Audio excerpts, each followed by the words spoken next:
حضرت معاویہ رضی اللہ تعالیٰ سے روایت ہے کہ میں نے اللہ کے محبوب پاک صلی اللہ علیہ وسلم کو فرماتے ہوئے سنا، اللہ تعالیٰ جس کے ساتھ برائی کا ارادہ فرماتا ہے اسے دین کی سمجھ عطا فرما دیتا ہے، اور میں تو بس تقسیم کرنے والا ہوں جبکہ دیتا اللہ تعالیٰ ہے۔ حضرت انس رضی اللہ عنہ فرماتے ہیں حضور پاک صلی اللہ علیہ وسلم نے جو شخص حصول علم کے لیے نکلا وہ اس وقت تک اللہ کی راہ میں ہے جب تک کہ واپس نہیں لوٹ آتا۔ سیدنا ابو ہریرہ رضی اللہ عنہ فرماتے ہیں کہ میں نے حضور پاک صلی اللہ علیہ وسلم کو یہ فرماتے ہوئے سنا، اللہ تعالیٰ کا ذکر اور اس کا دم بھرنے والے عالم اور طالب علموں کو چھوڑ کر بقایا دنیا اور جو کچھ اس دنیا میں ہے سب کچھ ملعون ہے۔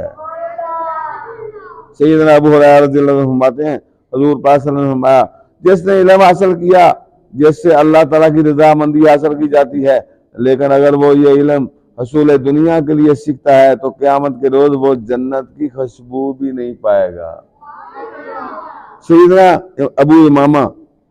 ابو امامہ بالی رضی اللہ عنہ فرماتے ہیں حضور پاک صلی اللہ علیہ وسلم کے سامنے دو آدمیوں کا ذکر کیا گیا جس میں سے ایک عابد تھا اور دوسرا عالم۔ حضور پاک صلی اللہ علیہ وسلم فرمایا، عابد پر عالم کی فضیلت اسی طرح ہے جس طرح میری فضیلت تم میں سے ایک ادنا صحابی پر ہے۔ پھر آپ نے فرمایا، بے شک اللہ تعالیٰ اس کے تمام فرشتے زمین و آسمان والے یہاں تک کہ چیونٹیاں اپنے بل میں اور مچھلیاں بھی سمندروں دریاؤں اور تالابوں میں اس شخص کے لیے رحمت کی دعا مانگتے ہیں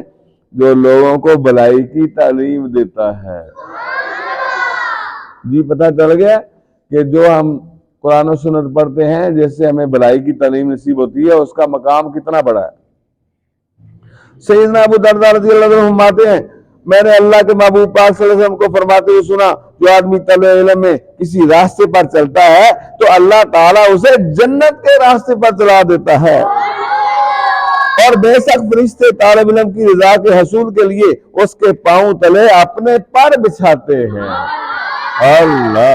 اور عالم کے لیے زمین و آسمان کی ہر چیز یہاں تک کہ پانی میں مچھلیاں بھی مغفرت طلب کرتی ہیں اور اس کی بخشش کی دعا مانگتی ہیں۔ اور عابد پر عالم کی فضیلت ایسے ہی ہے جیسے 14ویں رات کے چاند کی فضیلت تمام ستاروں پر ہے۔